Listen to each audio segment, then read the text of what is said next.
మాన్యశ్రీ కాన్షీరామ్ గారు బహుజన ఉద్యమ నేత,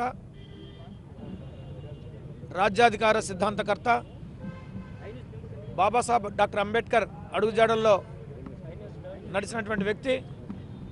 అంబేద్కర్ గారి రథాన్ని, రాజ్యాధికార రథాన్ని ముందుకు తీసుకువెళ్ళినటువంటి ఏకైక నాయకుడు భారతదేశంలో మాన్యశ్రీ కాన్షీరామ్ గారు.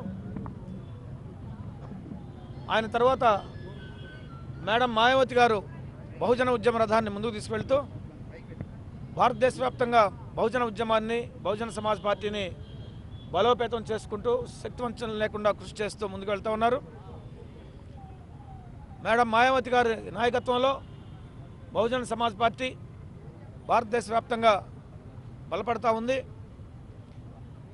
ఆంధ్రప్రదేశ్ రాష్ట్రంలో పవన్ కళ్యాణ్ గారు అవినీతి లేని సమసమాజ నిర్మాణం స్థాపించాలని, బాబాసాహెబ్ డాక్టర్ అంబేద్కర్ కన్నకల నెరవేర్చాలని కాన్షీరామ్ గారి నుంచి స్ఫూర్తిగా తీసుకుని జనసేన పార్టీని నడిపిస్తూ ఉన్నారు.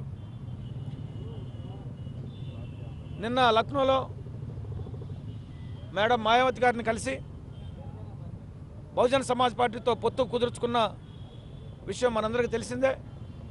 ఇది ఒక చారిత్రాత్మక పరిణామం.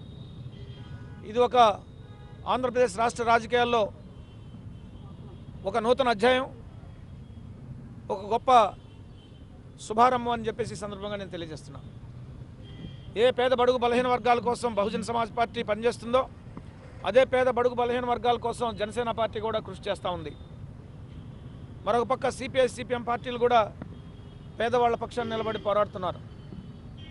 ఈ పార్టీలన్నీ ఒక గొడుగు కిందకు వచ్చి ఆంధ్రప్రదేశ్ రాష్ట్రంలో రేపు ఎన్నికల్లో పోటీ చేస్తే తప్పకుండా ఈ అవినీతి తెలుగుదేశం, వైఎస్ఆర్సీపీ పార్టీలను చిత్తుగా ఓడిస్తాం. ఈ దుర్మార్గపు పార్టీలను తరిమి కొడతాం. ఈ దోపిడీ చేసేటువంటి వైఎస్ఆర్సీపీ, తెలుగుదేశం పార్టీలని మట్టి గరిపిస్తాం. ఒక మార్పు తీసుకొస్తాం.